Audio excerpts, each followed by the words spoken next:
Yo, let me tell y'all something that I have observed, right?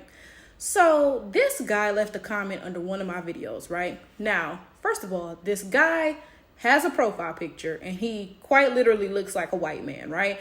But then in addition to that, his comment also sounded like a white man. So he commented under some video of mine and he was referring to the Juneteenth shirt that I have on in my intro, right? So he was like, oh, why you got Africa on your shirt? You African-American, not African, so and so and so. And this is my thing. He's correct. I am African-American, not African.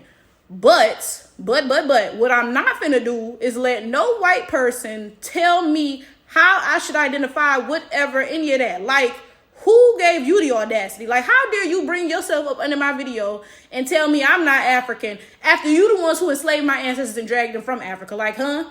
So I responded to him and I was like, because Juneteenth is about the abolishment of slavery. And you cannot have a discussion about slavery without mentioning Africa. Now, there was a couple more curse words in that comment than I let on in this video, but I'm not going to say them right here because if I curse too early in the video, they demonetize it, okay?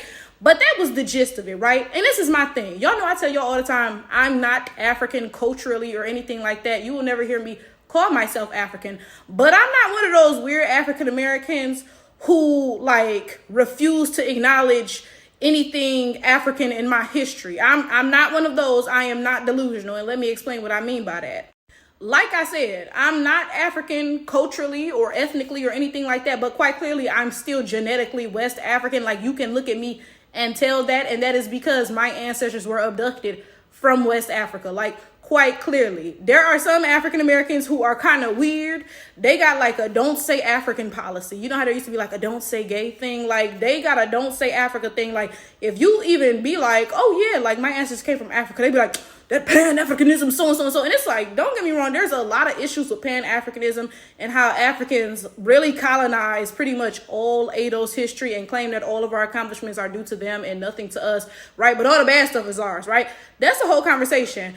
But again, you gotta be able to confront those issues without becoming delusional. Like quite clearly my ancestors was from Africa. Like move along. And again, back to my point, how dare you as a caveman come up into my comments speaking on anything about this? Be quiet.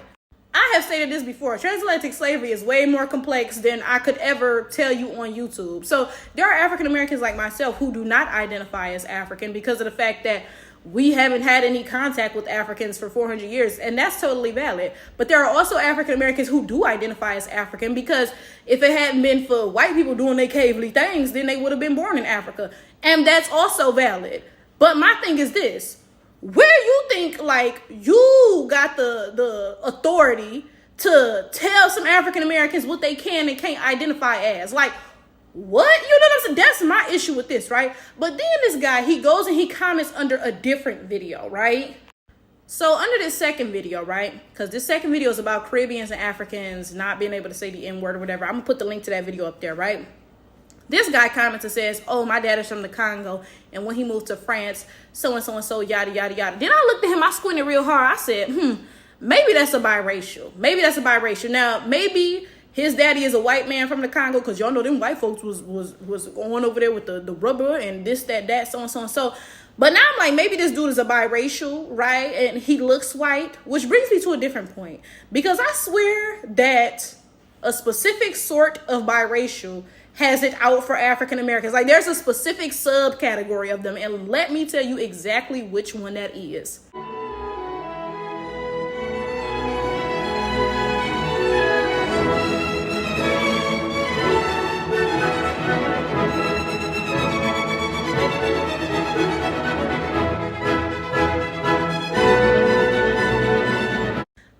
A video a long time ago, right? And I don't know if I can remember what the title of that video is, but if I can, I'll put it up here. I'm gonna try, right?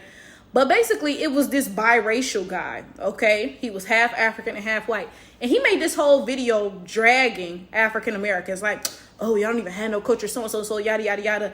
And I was like, well, first of all, you're not even black. Like, if it had been a black African who said all this, okay, it would have been xenophobic. But you're the child of a white person, baby. You're just flat out racist, right? But then also, I want to talk about the fact that a specific genre, subcategory of biracials has a very big bone to pick with African Americans. And those are the biracials with an African parent as their black parent and a white parent from wherever. What I've noticed is that oftentimes these biracials who have an African parent as their black parent have a lot of animosity towards African Americans like myself. So for those of y'all who don't know, African Americans are descended from transatlantic slavery in the United States of America, right? They have a lot of animosity towards us because they have an African parent, but they not really African. It's like you're still the child of a white person, you know? On the other hand, they look at somebody like me who isn't African. I don't have African family. I've never been to Africa. And yet I still have more of a claim to Africa than they do, despite the fact that they got a whole African parent, might have even visited there, probably didn't grow up. You know, they never grow up there. But my point is they take issue with the fact that an outsider is more of an insider than they are. This is the reality. And this is what these biracials take issue with. If I went to Africa today and I walked around and I didn't say nothing, everybody would, you know, just walk on by. I would not stand out at all, right? Now, if I open my mouth and I began to talk, then they would be like, oh, that person is an outsider, right? But just looking at me, quite clearly, I would fit in, right? On the other hand, with these biracials, they go to their home countries, they parents' country, right? And all the people from there be like, Wazungo, that's a white person. Like, literally, they stick out like a sore thumb, right? So a lot of them, again, they have a vendetta out against African Americans because we not culturally African at all or anything like that, but we are still more African than they are in whatever sense. White South Africans do the same thing. They be like, oh, like, why can't we call ourselves African when African Americans do and they never even been here, they families ain't from here, so and so and so. Because who are you? Like, baby, you look very unfamiliar. The same thing with biracials. Okay, yeah, they're 50% African, but like that gotta be embarrassing. Like, you have a whole African side of the family and you less African than somebody like me who has not a single African relative. You know what I'm saying? That's why they got such a vendetta out against us. Like, please deal with your identity crisis and leave us out of it.